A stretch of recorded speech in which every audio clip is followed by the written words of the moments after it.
Chris Herrick, and I feel great when I'm sharing special memories with my daughter. Today we're designing van shoes.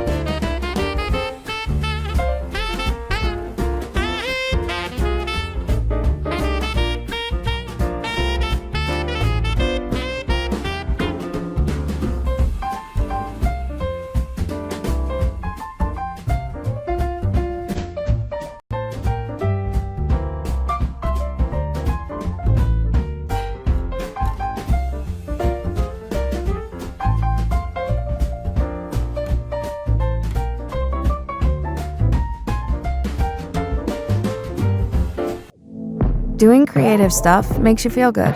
So this Vans Checkerboard Day, do something creative. It's good for your head.